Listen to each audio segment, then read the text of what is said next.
Welcome to the ChinaPower podcast. I'm Bonnie Lin, your host, and in this podcast, we dissect critical issues underpinning China as a global power. Today, I'm joined by Dr. Elizabeth Economy, the Hargrove Senior Fellow and co-chair of the program on the United States, China, and World at the Hoover Institution, to discuss the outcome of China's October 4th plenum and what they reveal about Beijing's evolving economic priorities and push for technological self-reliance. And of course, we're also going to ask Liz to discuss China's approach towards the United States. Liz, thank you for joining me today. Great to be here, Bonnie. I'd like to start with a teaser question. What about China's economy or how Beijing has handled its trade and tariff negotiations with the United States have you found most surprising or interesting in the recent weeks or months? That's a good question. I think for me, what has probably been most interesting is watching how Beijing has navigated the trade talks with the United States. I think it's clear that over the past several years, they've built a very robust retaliatory toolkit. So they know how to, match a tariff with a tariff. They know how to match, export controls with export controls. I think you could see in the trade talks with Trump that unlike virtually every other country in the world, China did not take a step back, did not bow down, did not try to find compromise. Instead, it really flexed its muscles and said, we're equal. They recognized what I think the Trump administration failed to recognize, which is that despite the fact that China exports so much more to the United States than the United States does to China, the United States has much more single source dependency on China than vice versa. And that just means that we are reliant for 30% of the products that we import from China. We have a 70% reliance or more on China for those products. And China just doesn't have that in the same way. So that really gave China a lot of leverage that I think surprised the Trump administration. So watching them work through these trade negotiations in a way that's so radically different from the first Trump administration and the kind of trade deal that came about in 2019 or so, I think has been fascinating. Thank you. I do want to get to that at the second half of the podcast. But for the first half, I want to get to examining what has happened domestically within China, given its fourth plenum, and what are your key takeaways. As you know, recently in late October, October 20th to 23rd, China held its fourth plenum where it revealed, the top lines of its next 15th five-year plan from 2026 to 2030. How significant from your perspective was this fourth plenum, and what were some of your key takeaways? I think for me, the fourth plenum was actually not that revolutionary in some respects. I think the key takeaways were probably that Xi Jinping believes he has a model that works in terms of his economic development model that largely works, and he's doubling down, particularly in the technology space, that they continue not to think in terms of programs that are widely redistributive in terms of economic wealth and social welfare. So despite the focus on improving Chinese consumption, I think what we saw come out of the plenum was not what I would consider to be a roadmap that's going to realize that objective. And I think if there's one new thing, it was really the discussion about involution. And I do think that's the one area where I saw something different, that Xi Jinping really recognized the challenge that China confronts with this extraordinary level of race to the bottom kind of competition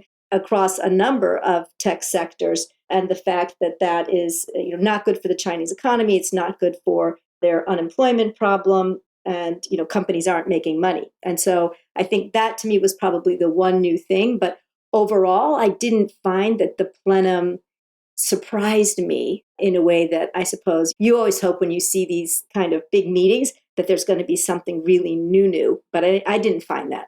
Could you talk a little bit more about this race to the bottom? Does that link to what we also saw in terms of the 15th five-year plan text link, or at least the announcement language that suggested a lot of competition between the different provinces, and the provinces, as Xi Jinping mentioned in July, all investing in the same technologies? Is that the same evolution that you're talking about? Yeah, exactly. So, this is fierce internal competition that China faces. Again, we certainly have seen it in the EV sector, for example. At one point, there were more than 200 EV companies in China. And part of that is Beijing's design. Beijing is the one that basically initially, if you go back a few decades, right, would tell provinces to go out and invest in X or Y or Z technology. And then you had all the provinces doing that and developing their own national champions. I remember in the EV sector, for example, that the northern part of China and the southern part of China had different charging for their charging stations. You couldn't charge cars that were made in the southern provinces in the northern provinces and vice versa. So they were so competitive. Everybody wanted to, have their own EV companies. So it wasn't even just the central government investment, but it was provincial and local level investment into these car companies. And so you end up with this very, again, fierce competition. And right now, you already see this happening again across other areas. I've been doing a little thinking about this, discovered that they have 58 satellite makers in China, 30 rocket companies, and more than 60 humanoid robot manufacturers. So, unless significant action is taken, you're going to end up with this same kind of problem moving forward with, again, this kind of competition where there's no market. There's just not a market in China. And when you end up with this overcapacity, of course, what they do then is export it. But what they're finding is that many countries, in particular the United States, but also Europe and others and increasingly middle income economies, are pushing back.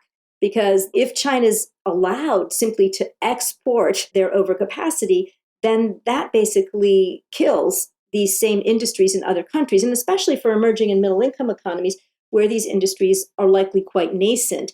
They're not even going to have the opportunity to get off the ground. So I think there's a problem domestically in terms of employment issues, but there's also a wasted investment too, because many of these are not truly competitive. And then there's a problem with the overcapacity. So I think this is a real issue. And I think that, again, for me, the fourth plenum, that this actually was one of the new issues that I think actually emerged out of this plenum.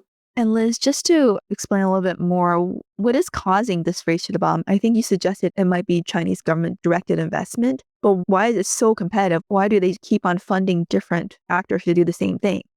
Well, because provinces, local government officials are competitive, right? The way that China has developed has been through investment. It is investment and export-led growth, not consumption-led growth. And so to begin with, of course, most localities relied on the property sector for revenues. But the property sector has basically crashed and has been in an extended slump, probably at least for 7 years or so now. So you're not getting the kind of revenues, local revenues that you used to get out of the property sector. So Xi Jinping talks about investing in the three news, and new energy was one of them, the AI Plus initiative. He's basically sending a message to the local governments, right, to go out and do new investment, in build new factories and develop new technologies. And so that's what they're doing. And they're relying on local banks to try to get the money in order to make these investments. And so I think it begins with Beijing. Now Beijing is saying, okay, this isn't working and we've got to put a stop to it. And so you did see some measures sort of articulated in the fourth plenum readout about how they are planning to do this. But that leaves again these local governments. Who's going to get to have the champion AI companies? Who's going to get to have the champion quantum innovation centers? I think it's going to be very complicated and very difficult to pull these local leaders back, because also this investment, right, and the growth in their local revenues and incomes is what a lot of their promotions and their future success has been based on. And so now I think Xi Jinping is trying to change the rules of the game. And in terms of overall challenges to the 15th five-year plan, we know that some of the major priorities for China include high-quality development as well as self-reliant technology. As you look at these categories and these priorities, what do you see as some of the challenges that China will have to face? In some respects, China's developed a pretty good innovation playbook. Talent is high, and they're getting more Chinese, for example. The sort of very top scientists in the United States are returning to China.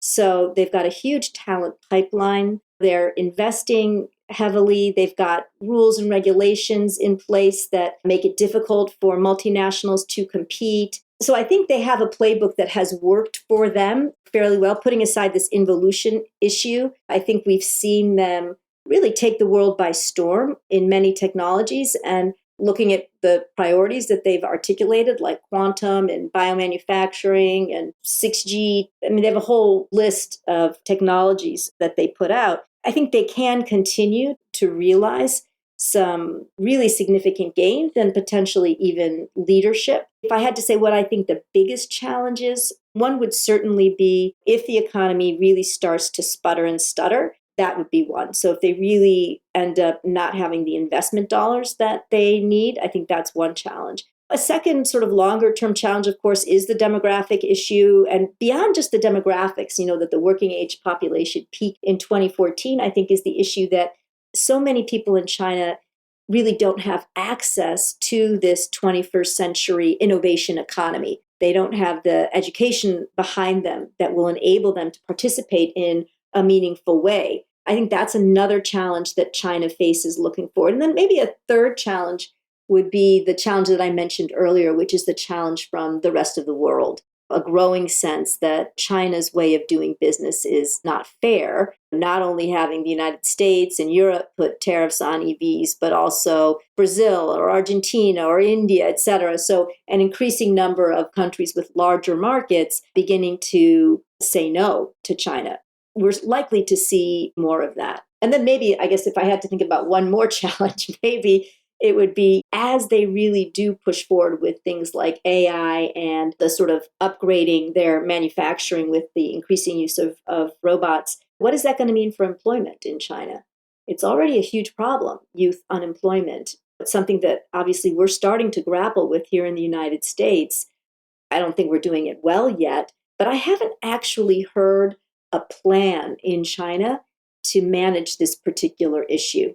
And so I think that's another area that's going to emerge as a pretty significant concern for the Chinese leadership is what are you going to do with all of these, not just recent college graduates who can't get jobs, but also when you're talking about manufacturing, people in the factories, et cetera.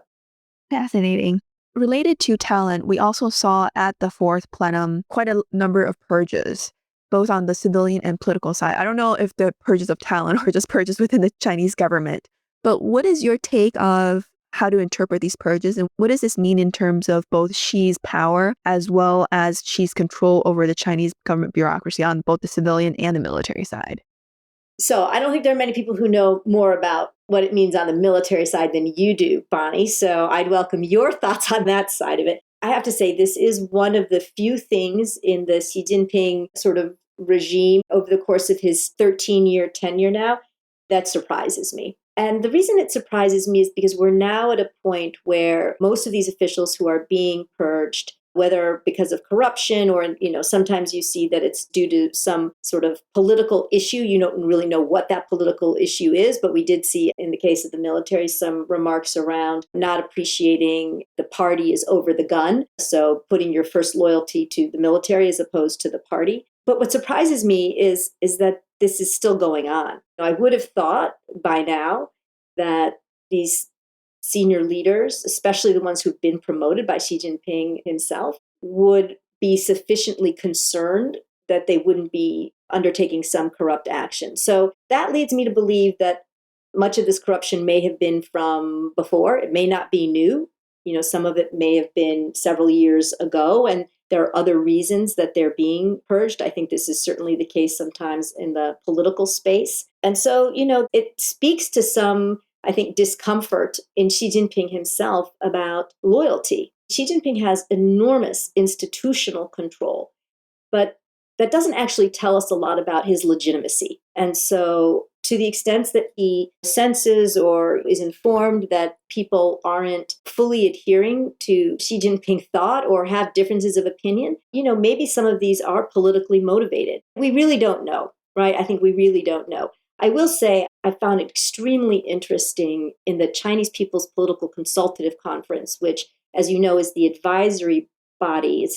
You don't have to be a member. It's made up of all of the smaller political parties. And many of the members, they're politically quite active and engaged, hold important positions. But they're members of alternative parties.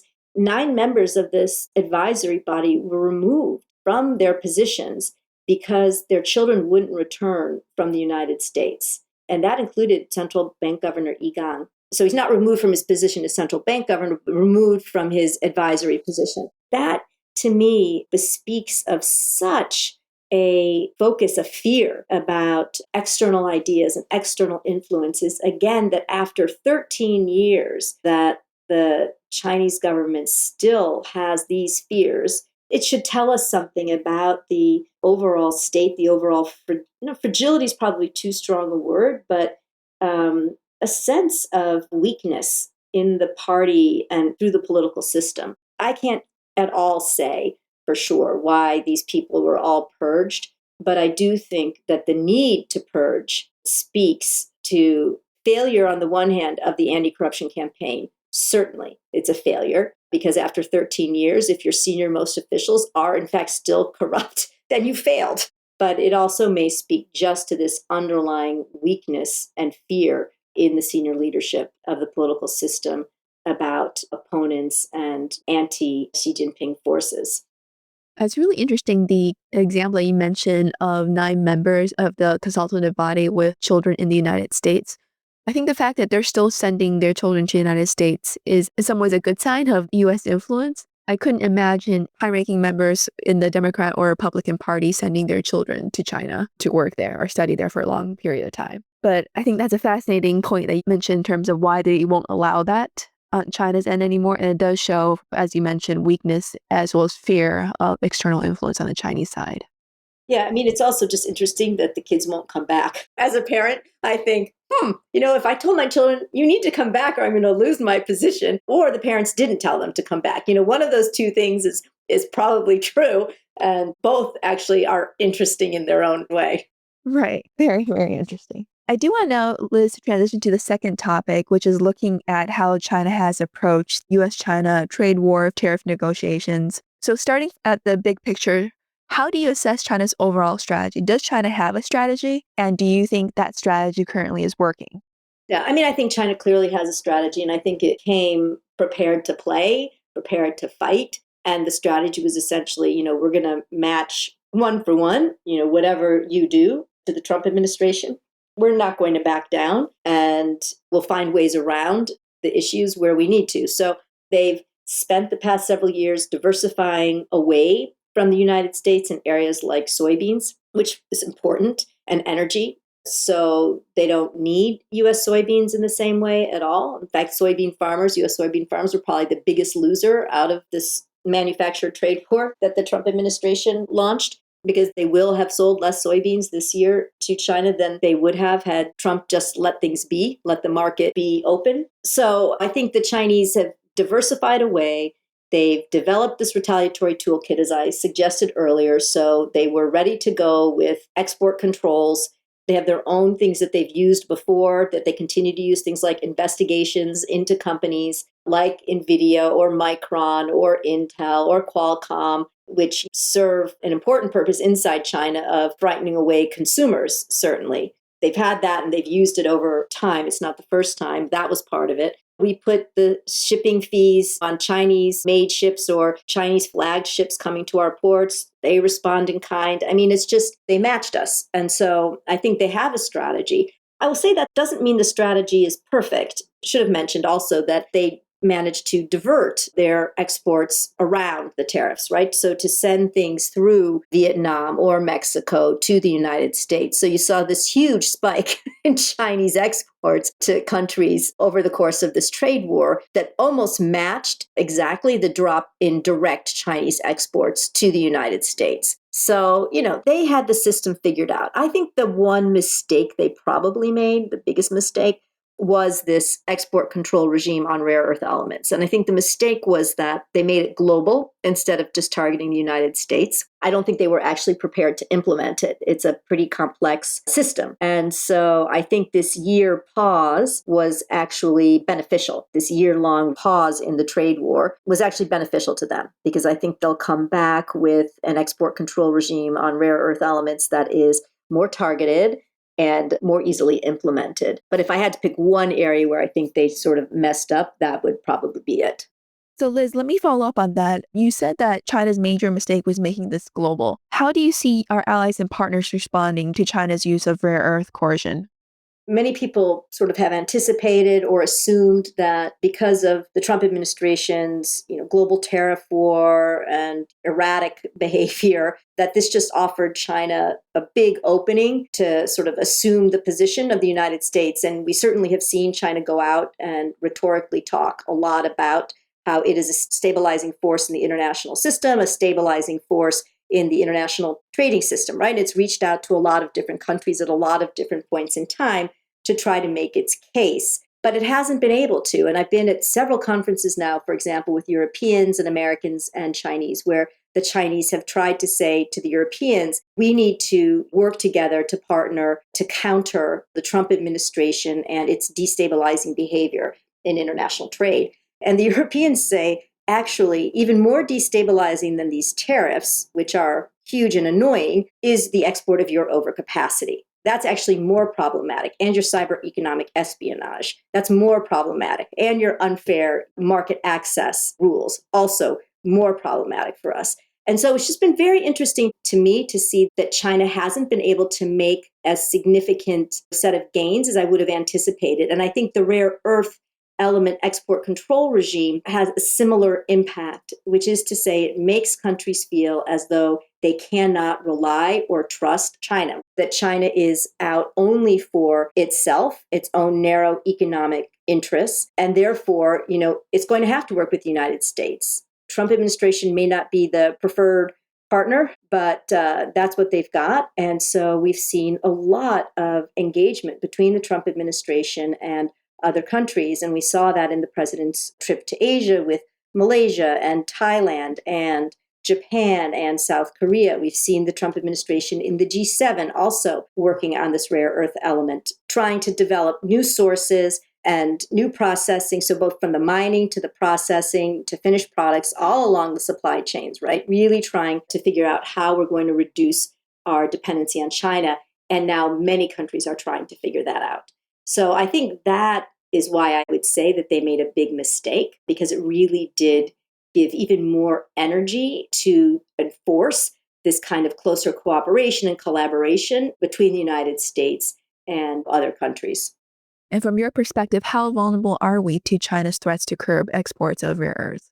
First of all, our dependence is enormous, as they basically mine roughly 70% of rare earth elements, process over 90%. My prediction, frankly, in a year, what I think we'll see is a more circumscribed export control regime around rare earths. I don't think they're going to abandon it. I think that they will target our defense industries and maybe some of our most successful technology industries, but otherwise sort of let rare earth elements be sold more widely without restriction. So I think they'll take off rare earth elements for low-end technology stuff, but not the higher end and not defense. So that's my prediction. Whether they keep it global or not, I don't know. I should say, I think it will continue to be an important source of leverage for China. And Liz, you spent quite some time in the Department of Commerce, and as a result of that, interacted with your Chinese counterparts there. Some of the personalities that have been involved in the negotiations with the United States have attracted quite a bit of media attention, including, for example, Vice Commerce Minister Li Chenggang. What is your sense of those on the Chinese side involved in direct negotiations with the United States? Have you met any of them, and what are their personalities? How are they influencing negotiations directly? So Li Chenggang is the one that I haven't met. He came after I left the Commerce Department. I knew his predecessor, Wang Shouwen, who was pretty hard line, not frankly a terribly attractive personality.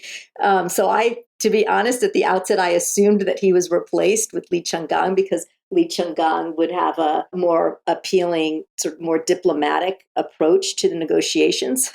I have met the Minister of Commerce a few times, Wang Wentao. I can say that he's smart, he's pragmatic, he's even-keeled. At least I can say, in the meetings, the time that I've engaged with him, this is how I've found him. He listens. And, he tried to respond, I would say, to Secretary Raimondo's requests/demands on certain cases, things that we wanted addressed. I think he tried to make some progress. So I would say I found him a very reasonable partner for the United States Li Feng I've only met once. He also seemed reasonably, diplomatic and even tempered, but I didn't have as much of an interaction, didn't spend as much time with him. I was able to observe and engage with Minister Wang at several occasions. Among the range of Chinese officials that you could encounter, I would say he was a reasonably good and easy person to engage. So the last question I want to close this podcast with is to get your sense of what might come next. So Liz, as you look at the potential Trump trip to China in spring of 2026, and as you look at what's still, I guess, on the table in terms of what the United States may want and what China may want, what do you think might happen next? I think the most important thing that we should be looking for between now and April, which is when sort of the tentative time for President Trump's trip to Beijing, I think the most important thing is, are both sides basically living up to the agreement? What's the evidence of that? And I think particularly important, obviously, the soybean sales, which, I just saw a reference in the news that they were not proceeding as quickly or as fulsomely as they should be. So, that would not be a good start to what might happen between now and April. I think fentanyl will continue to be an issue. Let's see whether the Chinese actually make real progress in controlling the export of the precursors. What could I imagine in April? Maybe if things are going well, a big signing ceremony around the TikTok deal, for example. I think the Chinese will be interested in opportunities to invest more in the United States. I think those opportunities will be limited, but again, if things are going well, if both sides are living up to the, sort of agreement that they have now, then maybe you could have a project or two that would be announced in a non sort of security oriented space that would bring American jobs, et cetera. And then I think, probably we'll be looking for what's going on in the semiconductor space in China.